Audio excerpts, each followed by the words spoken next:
मैं आप सबका स्वागत करता हूं। विलंब से बात आई, इसकी मैं थोड़ी क्षमा चाहता हूं।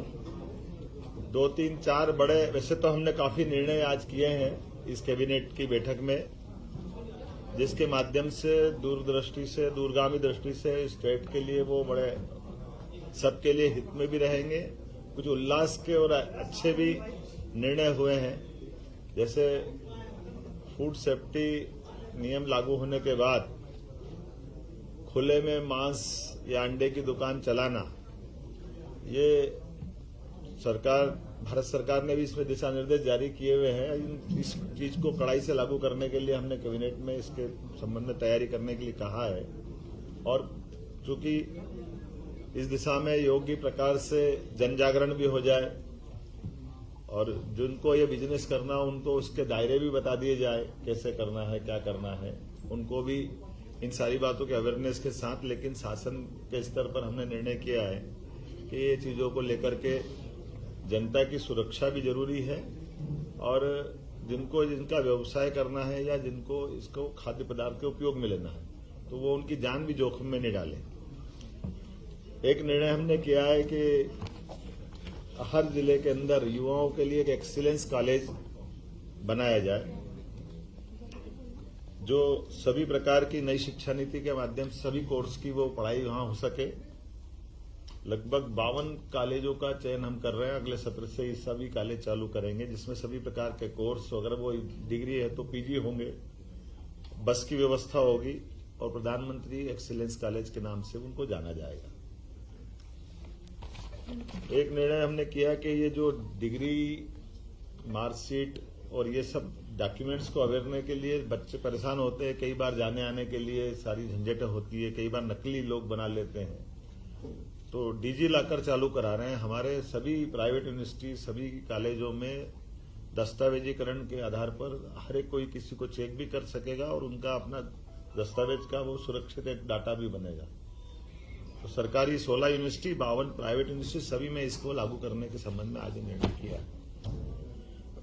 एक आदतन अपराधी जो बार बार अपराध करता और छूट जाते हैं, इनके लिए होम डिपार्टमेंट से कहा है तो 437, 38, 39 के अंतर्गत सीआरपीसी में इन पे दंडात्मक कार्रवाई करते हुए उनकी अगर जमानत भी होगी तो जमानत निरस्त कराएं, ताकि क्राइम पे कंट्रोल करने की दिशा में लॉ एंड ऑर्डर की दृष्टि से बड़ा महत्व का निर्णय है। एक प्रदेश में, वैसे तो सबको मालूम है, सुप्रीम कोर्ट ने गाइडलाइन दी है ध्वनि विस्तारक यंत्रों को लेकर के। तो ध्वनि विस्तारक यंत्रों को तो अपनी तय समय सीमा के अंदर और जो उनकी मर्यादा उसमें उनको अपनी उपयोग करना चाहिए। उस नाते से हम कोशिश करेंगे कि ये, लेकिन कुछ कुछ जिलों में अलग अलग स्थिति भी है। तो एक यूनानिमस सैद्धांतिक रूप से तो हम सहमत हैं, लेकिन अगर ऐसा लगता है कि जहां कोई परमिशन की जरूरत पड़ेगी तो वो परमिशन पे हम जाएंगे। अदरवाइज बगैर परमिशन कोई चला, इसको हम पसंद नहीं करेंगे।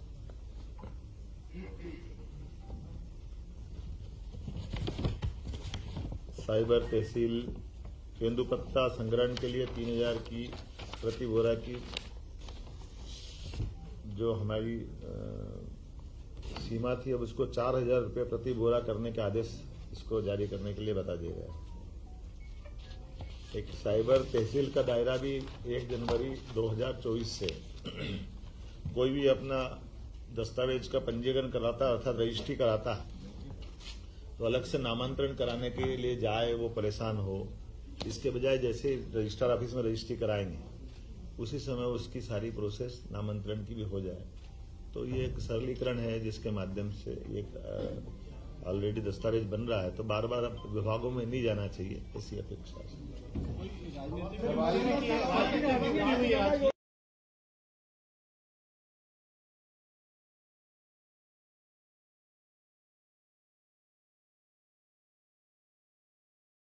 कोई इस सीमा का उल्लंघन करेगा तो उसके लिए कार्रवाई करेंगे।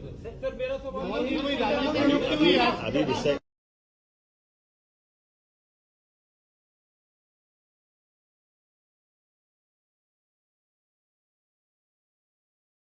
वैसे तो हमने काफी निर्णय आज किए हैं इस कैबिनेट की बैठक में, जिसके माध्यम से दूरदृष्टि से, दूरगामी दृष्टि से स्टेट के लिए वो बड़े सबके लिए हित में भी रहेंगे कुछ उल्लास के और अच्छे भी निर्णय हुए हैं। जैसे फूड सेफ्टी नियम लागू होने के बाद खुले में मांस या अंडे की दुकान चलाना, ये भारत सरकार ने भी इसमें दिशा निर्देश जारी किए हुए हैं। इस चीज को कड़ाई से लागू करने के लिए हमने कैबिनेट में इसके संबंध में तैयारी करने के लिए कहा है।